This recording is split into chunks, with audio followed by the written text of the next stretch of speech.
Assistant education development officer यानी एईडीओ की परीक्षा को लेकर बीपीएससी लगातार तैयारी में जुटा हुआ है।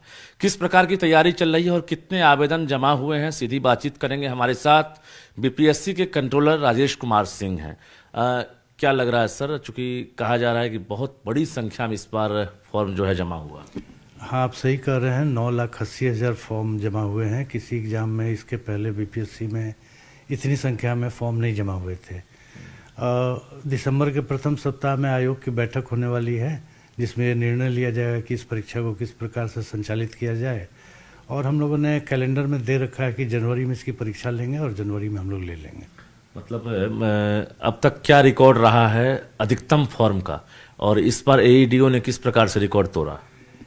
टीआरई में लगभग 6 लाख आवेदन रहे हैं। सीसी कंबाइंड एग्ज़ाम में हमेशा 4,70,000 80,000 रहते हैं। टीआरई में 6 लाख तक आवेदन गए हैं, मगर एईडीओ में 9,80,000 तो नया रिकॉर्ड है हमारे लिए। कितनी सीटें हैं सर?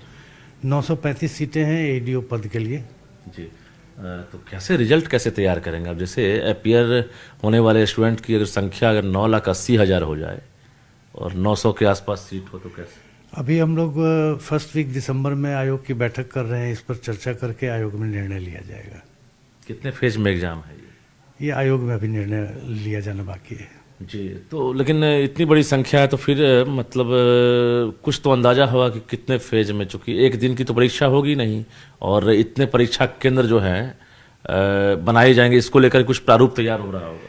नहीं, वो जैसा मैंने बताया कि आयोग में अभी फैसला नहीं लिया गया है। एक फेज में तो होना कठिन है और अधिकतम हमें 6 लाख तक आवासन मिल पाता है।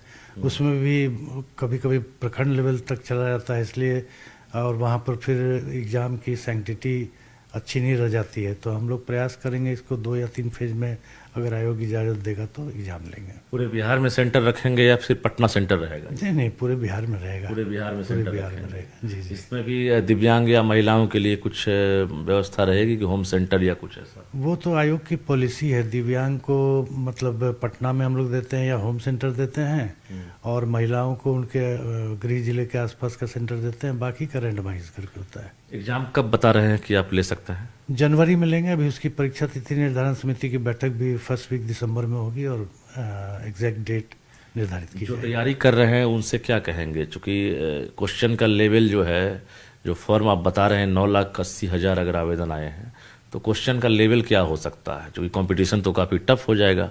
इसमें सिर्फ बिहार के ही स्टूडेंट्स हैं ना? हाँ, बिहार के स्टूडेंट हैं, कुछ नहीं बाहर के भी लोग अप्लाई किए। इसमें एक चीज़ मैं कहना चाहूँगा जो कई लोगों को कन्फ्यूज़न होता है। इसमें 100 नंबर का हिंदी और अंग्रेजी, मतलब हिंदी 70 नंबर का है जिसमें 21 नंबर लाना अनिवार्य है, और 30 नंबर की अंग्रेजी जिसमें 9 नंबर लाना अनिवार्य है। कई लोगों को ये कन्फ्यूज़न है कि उसमें निगेटिव मार्किंग है कि नहीं। हिंदी और अंग्रेजी में भी निगेटिव मार्किंग है, कोई कन्फ्यूज़न नहीं रखिए। ऑप्शनल में जो है उसमें तो है ही।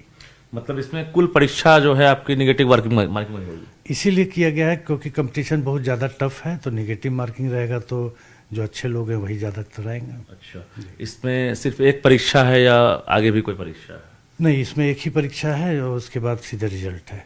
सीधे रिजल्ट है जी। मतलब जनवरी में अगर आप परीक्षा लेते हैं तो अधिकारी के रूप में लोग कब तक ज्वाइन कर सकते हैं, या आप फाइनल रिजल्ट कब तक दे सकते हैं? ये भी कुछ फाइनल रिजल्ट अभी तिथि नहीं निर्धारित है जनवरी में कब, लेकिन मार्च तक दे देंगे। 15 मार्च तक रिजल्ट दे देंगे। एक सवाल तो बनेगा, क्योंकि 9,80,000 फॉर्म है और 900 के आसपास सीट है, तो कितना रिजल्ट लगभग देने की संभावना है? चूँकि अगर आप रिजेक्ट भी करते हैं या स्क्रूटनी करते हैं इस फॉर्म को आप, तो 9,80,000 फाइनल है या स्क्रूटनाइज करके बता रहे हैं? नहीं, स्क्रूटनाइज करके बता रहे हैं। 9,80,000 है। और ऐसे कितने आवेदन आए थे? नहीं, आवेदन 9,80,000 उसमें हम स्क्रूटनाइज नहीं करते हैं। अच्छा। हाँ, जो फी ही नहीं जमा किया, केवल फॉर्म भर दिया, वो छट जाते हैं। वो सब छाट वट के 9,80,000 आवेदन है और हम लोग सीधे 935 का रिजल्ट। परीक्षा की फी क्या थी? फॉर्म भरने की फी 100 रुपये। 100 रुपये। तो एक रीजन ये 100 रुपये वाला एग्जाम है कि मतलब 100 रुपये दीजिए और फॉर्म भरिए, इसी टाइप का था ना ये? जी। तो आगे जो भी एग्जाम है 100 रुपये वाला होगा आपका? जी। लेकिन इसका असर मानते हैं क्या कि रीजन ये भी है कि एग्जाम फी या फॉर्म भरने की फी जो है वो एक तरह से 100 रुपये होने की वजह से। बिल्कुल, ये भी एक रीज़न है, ये भी एक रीज़न है। ये भी एक रीजन है जी।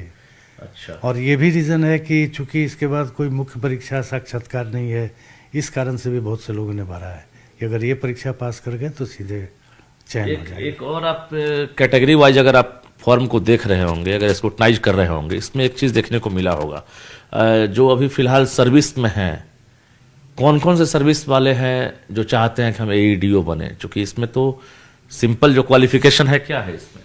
नहीं, इसमें तो सिंपल ग्रेजुएशन क्वालिफिकेशन है, उसका हम लोग कोई स्क्रूटनाइज नहीं करते हैं इस तरह से कि लेकिन जो हमने सुना है कि जो शिक्षक भी हैं उन लोग, वो भी काफ़ी संख्या में फॉर्म भरे हैं। सबसे अधिक संख्या शिक्षकों की है। हाँ, अब ये हम नहीं कर सकते, लेकिन उन्होंने भी काफ़ी संख्या में फॉर्म भरा है। अच्छा, इसके अलावा दरोगा या ये, अब ये तो हम नहीं बता सकते हैं, लेकिन इतनी ज़्यादा संख्या में फॉर्म है तो मुझे लगता है कि जितने लोग आज की तारीख में कॉम्पिटिशन्स की तैयारी कर रहे हैं, अधिकांश लोगों ने इसका फॉर्म भरा है। बिल्कुल। क्वेश्चन का लेवल क्या रखेंगे, एक बार फिर से हम पूछना चाहते हैं? मॉडरेट रहेगा, टफ रहेगा, या मतलब एवरेज रहेगा? ये हम बता नहीं सकते। हम फिर भी जो फॉर्म से आप लोग एक अंदाजा लगाते होंगे। कंपटीशन ही टफ हो जाएगा, चूंकि इतने ज़्यादा लोगों ने फॉर्म भरा है और निगेटिव मार्किंग इसमें हिंदी इंग्लिश में भी है। तुक्का भी नहीं चलेगा? नहीं, तो इंग्लिश हिंदी में भी कई लोग, मुझे लगता है कि अगर तुक्का लगाएंगे तो गड़बड़ हो जाएगी। मतलब कोई तुक्का इसमें चलने वाला नहीं है। स्टूडेंट्स से क्या अपील करना चाहते हैं जो तैयारी में दिन रात लगे हुए हैं? ज़्यादा से ज़्यादा पढ़ाई कीजिए, सेल्फ स्टडी कीजिए और प्रैक्टिस कीजिए, बस। सिलेबस से बाहर का क्वेश्चन नहीं रहेगा? कोई ऐसा कभी रहता नहीं है। कोई ऐसा सिलेबस वगैरह इसमें? अब जैसे मेंटल एबिलिटी है, तो मेंटल एबिलिटी में सिलेबस डिफाइंड है, आयोग के वेबसाइट पर भी दिया हुआ है, और बस प्रैक्टिस कीजिए ज़्यादा से ज़्यादा। बारीकी से आप जानकारी दे रहे हैं। अब जरा TRE 4 की तरफ आते हैं, चूँकि TRE 1, 2, 3, अब उसके जो अभ्यर्थी हैं वो टीचर बन गए। अब TRE 4 वाले जो हैं लगातार इंतजार कर रहे हैं, उनके लिए तारीख ख़त्म नहीं हो रही है। क्या TRE 4 इस साल ले रहे हैं, दिसंबर तक फॉर्म निकालेंगे, या फिर इस साल नहीं? आयोग का कार्य अधियाचना प्राप्त होने के बाद ही शुरू होता है। अभी तक हमें अधियाचना नहीं प्राप्त है। अधियाचना प्राप्त होने के बाद हम इस पर कुछ कम्युनिकेशन आपका शिक्षा विभाग से, GAD से?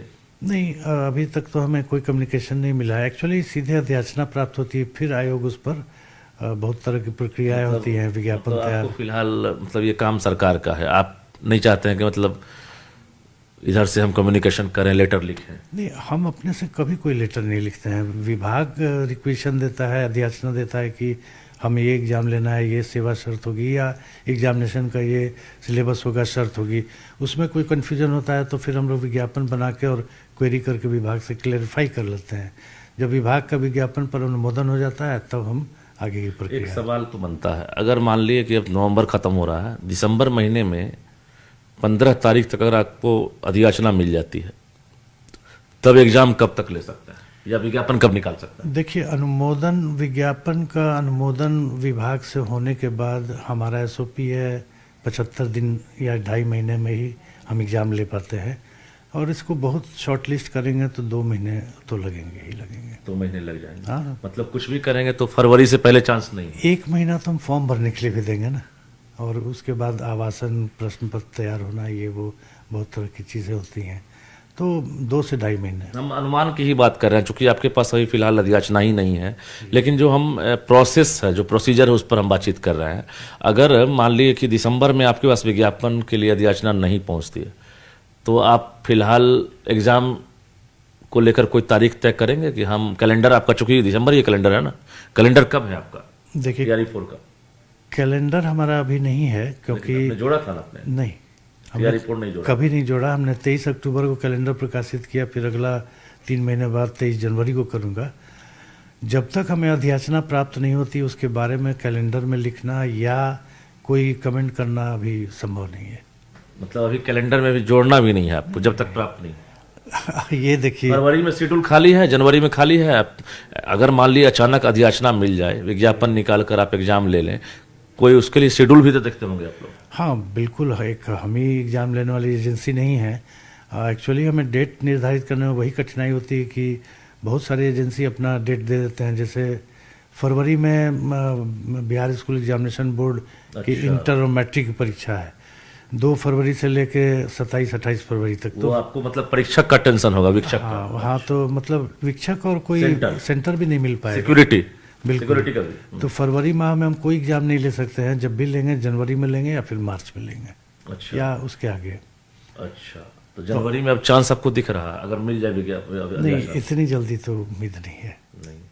चलिए, बहुत बहुत धन्यवाद। तो हर सवाल का जवाब इन्होंने बारीकी से दिया है और परीक्षा नियंत्रक राजेश कुमार सिंह हमारे साथ थे, जिन्होंने साफ कहा है कि एईडीओ के जो परीक्षार्थी हैं उन्होंने अब तक की परीक्षा का रिकॉर्ड तोड़ दिया है। कारण जो भी हो, लेकिन नीतीश सरकार ने 100 रुपये फॉर्म की अधिकतम राशि का जो एक तरह से तय कर दिया था कि अब कोई भी फॉर्म भरेंगे तो 100 रुपये कीमत देनी पड़ेगी, और जिसकी वजह से कहा जाए, अगर एक कारण ये भी है कि 9,80,000 आवेदन एईडीओ के लिए जमा हो गए हैं। अब एक तरह से आयोग भी असमंजस में है कि हम कितने परीक्षा केंद्र बनाएं और कितने दिन में हम एग्जाम लें। ये तमाम चीज़ों पर निर्णय होना बाकी है। जल्द ही बैठक होगी और बैठक के बाद फैसला होगा। हालांकि टीआरई 4 को लेकर ये भी इंतजार में है अभ्यर्थियों की तरह कि अधियाचना जब मिलेगी तब हम विज्ञापन की तैयारी करेंगे। कैमरामैन राहुल के साथ रजनीश कुमार, न्यूज़ 18 पटना।